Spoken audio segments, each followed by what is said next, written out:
Ever feel like you're stuck in a loop of self-criticism? Like no matter how hard you try, it's never enough. Oh, tell me about it. It's so easy to get caught in that spiral. Right. So, to help us break free, we're diving into the teachings of Rinpoche, a meditation master who has some really interesting perspectives on self-appreciation. And what's really cool is that Rinpoche doesn't shy away from the challenges of, well, being human. He actually calls himself a lazy meditator, which I think a lot of us can relate to, right? Totally. It's reassuring to know that even meditation masters have their struggles. Yeah. But he also suggested a good starting point for, cultivating a more compassionate relationship with ourselves is appreciating what we already have. He calls them our 5 individual riches. It's like instead of focusing on what's missing, we're shifting our attention to the abundance that's already present. Exactly. So walk us through these riches. What's the first one? Okay, so the first one is the simplest, yet often the most overlooked: being human. It's easy to forget in the hustle and bustle of daily life. But this human life we have, with all its potential, all its possibilities, it's incredibly precious. It's true. We rarely stop to think about that, do we? Not really, no. And Rinpoche emphasizes that this human existence is a gift, even with all its imperfections and challenges. I love that perspective shift.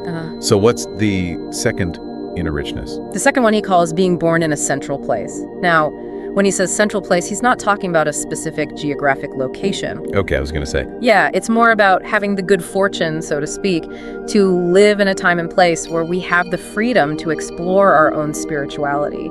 This freedom to choose our own paths, to investigate different beliefs. It's something many people throughout history haven't had. That's a really powerful way to look at it. It's easy to take that kind of freedom for granted. Absolutely. And then the third richness Rinpoche highlights is our senses. We experience the world through sight, sound, taste, touch, smell. But how often do we pause to appreciate these senses? Right. We might see the beauty of a sunset or hear music that moves us, taste delicious food. But do we really savor those experiences, or are we just on autopilot? It's so easy to go through life like that, isn't it? Just rushing from one thing to the next. Okay, so we're appreciating being human, having that spiritual freedom, and the amazing capabilities of our senses. What about the final 2 riches? Right. So the fourth one ties back to that freedom we were talking about. It's having a path to follow. Rinpoche reminds us that we have the opportunity to learn from the wisdom of those who came before us, to find guidance and support on our journeys. And we also have the freedom to carve our own paths, to create our own meaning and purpose. I love how empowering that is. It really is. And finally, the 5th inner richness is our inherent capacity for compassion. Deep down, Rinpoche believes we all have the potential for love, kindness, and wisdom. It's part of our very nature. Wow, those 5 riches are really quite humbling when you think about it. So we have this incredible foundation to build upon. Exactly. We already have so much to be grateful for. It's like we've been given this whole new perspective on ourselves. With these 5 inner riches, it's like, wow, we actually have a lot going for us already. It is. It's about recognizing that richness that's already present within us. But, it makes you wonder, how do we actually integrate this into our lives? How do we take these riches and actually apply them, to navigate the ups and downs of everyday life? Exactly. It's like, great, we have all these valuable tools, but how do we use them? And that's where these 3 essential life skills come in. Rinpoche teaches that these skills, you cultivate them through meditation, but their applications, they extend way beyond just our time on the cushion. They're like, these superpowers you can use in any situation, really. Okay, you've piqued my curiosity. What are these life-changing skills? So the first one he calls wisdom. Wisdom. Okay. But it's not about, memorizing a bunch of facts and figures. This is about developing clarity of perception. It's about seeing things as they are without the filter of our own biases and our own, preconceived notions. So it's less about accumulating knowledge and more about cultivating this clear and unbiased mind. Precisely. It's about understanding the true nature of ourselves and the true nature of the world around us. Okay. Now, the second skill is what Rinpoche calls comfort with discomfort. Ooh, that sounds like a skill we could all benefit from, especially these days. Absolutely. It's about learning to face challenges with courage, with acceptance, to practice forgiveness even when it's difficult, and to cultivate compassion for ourselves and for others. And it's not about pretending like everything is perfect and, la la la, everything's fine. It's about approaching the inevitable difficulties of life with an open heart and a willingness to learn and grow from those experiences. It sounds like a practice in resilience, wouldn't you say? You could definitely say that. Now, the third skill might seem simple at first glance, but it's incredibly powerful. Rinpoche calls it presence. Oh, I have a feeling I know where this is going. Being present is something, honestly, I struggle with. My mind is like constantly racing with to-do lists and what ifs and, oh, did I forget to? Yeah. You and me both. But, as Rinpoche often points out, it's not about silencing our thoughts completely. Our minds are going to think that's what they do.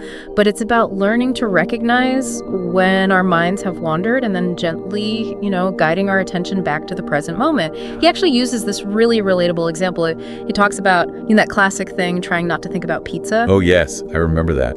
It's like that whole don't think about the pink elephant. The more you try to resist it, the more persistent the thought becomes. Exactly. And that, in essence, is the struggle with aversion that Rinpoche is highlighting. We have these thoughts and feelings arise, and our instinct is often to push them away, or we get completely caught up in them. But the key is to simply notice them without judgment. Just notice, oh, there's that thought.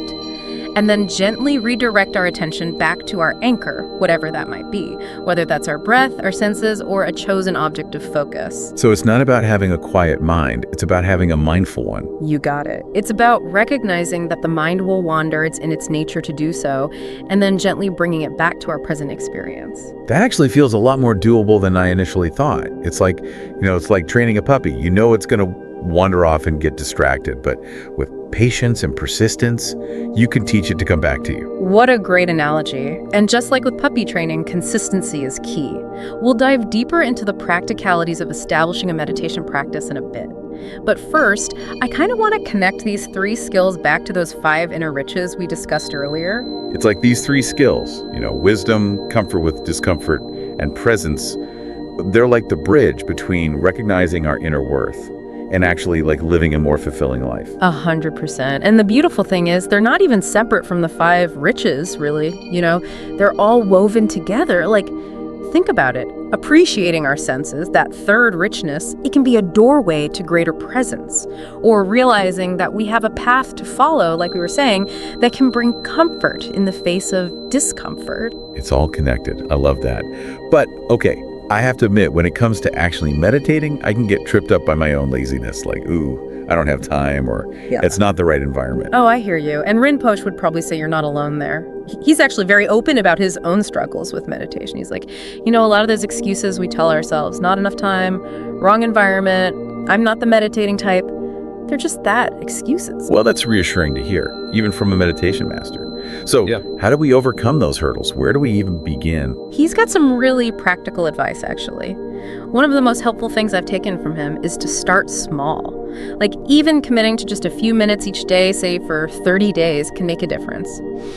And, you can meditate anywhere, anytime. He even talks about practicing in bed before getting out of bed in the morning. Wait, meditating in bed? That changes everything. It sounds way more accessible than I thought. Right. It's about fitting meditation into your life, not the other way around. He really emphasizes that even short bursts of mindfulness throughout the day can be so beneficial. He talks about what he calls formal meditation practice, where you're setting aside dedicated time, but then also informal meditation, which is more about just bringing awareness to whatever you're doing, throughout the day. So even if I can't clear my schedule for an hour of silence, I can still practice mindfulness while I'm washing the dishes or commuting to work. Absolutely, it all counts. And what's even more encouraging? He has this really interesting perspective on that whole monkey mind thing that we all experience. Instead of getting frustrated when your mind wanders, which, let's be real, it will, he suggests counting each time you notice it happening. Wait, so every time I realize my mind has drifted off, that's actually a win, not a failure. Exactly. Each time you notice is a moment of awareness. It's a moment of presence. You're training your mind, remember, like that puppy. And the more you practice, the easier it becomes to gently guide your attention back to your breath, to the sounds around you, maybe a visual object, whatever you're using as your anchor. This whole time I thought I was bad at meditating. because my mind wouldn't quiet down. But really, each distraction, it's an opportunity to practice. 100%. And as you become more comfortable, you can expand that practice to encompass all aspects of your life. Remember, meditation, it's not just about sitting on a cushion in a quiet room. It's a way of being, you know? It's about approaching the world with awareness, kindness, and presence. It's about bringing those 5 inner riches and those 3 essential skills into every moment. This deep dive has given us so much to think about, and maybe even more importantly, so much to actually practice. It turns out, unlocking those inner treasures might be simpler than we thought. Thanks for joining us today as we explored the teachings of Yongey Mingyur Rinpoche. We hope you'll keep exploring these simple yet really powerful practices.